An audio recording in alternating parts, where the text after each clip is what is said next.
In college, you will be expected to find, use, and cite credible sources in your research assignments.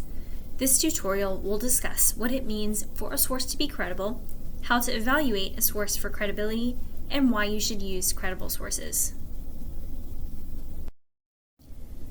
A credible source can basically be defined as a piece of information that is high quality, trustworthy, and believable. Anytime you search for information online, you may get hundreds of thousands or even millions of search results. Some of them may be credible, others won't. How can you tell the difference between a source that's credible and one that's not so credible? In this video, we'll discuss 3 criteria for identifying credible sources: authority, accuracy, and purpose. Remember that the importance of each indicator may vary depending on the particular topic and assignment you are working on. Let's imagine that you are researching the topic Internet Access as a Human Right. A Google search for this topic leads to over 1.5 billion search results. How do you decide which of these sources are credible? The first link in this sample search leads to a Wikipedia article. You may already know that Wikipedia is not considered a credible source because anyone can open up an article and begin editing it. Wikipedia can still be a great starting point as you begin to learn about your research topic, but you'll need to look beyond the site and dig deeper to find sources that will be more useful for your research. For our example, let's take a closer look at one of the other search results in this list.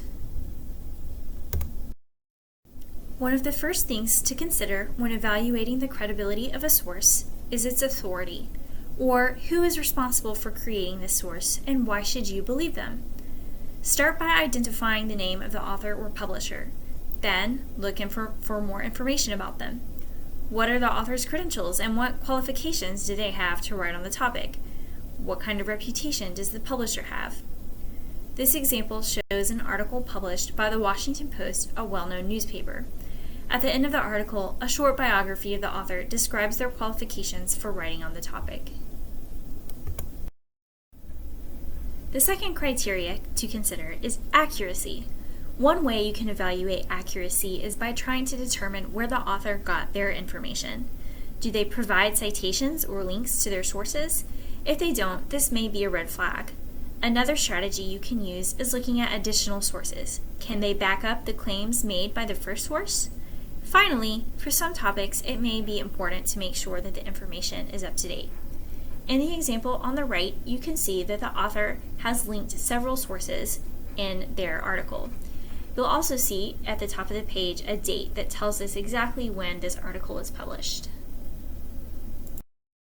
Finally, consider the purpose of the source. What are the author or publisher's goals? Why did they create the source that you found? Try looking for an About Us section on the website, which may provide more details on the author or publisher's mission statement and policies. Identifying credible sources isn't always easy, but the librarians at the DuPont Ball Library are here to help.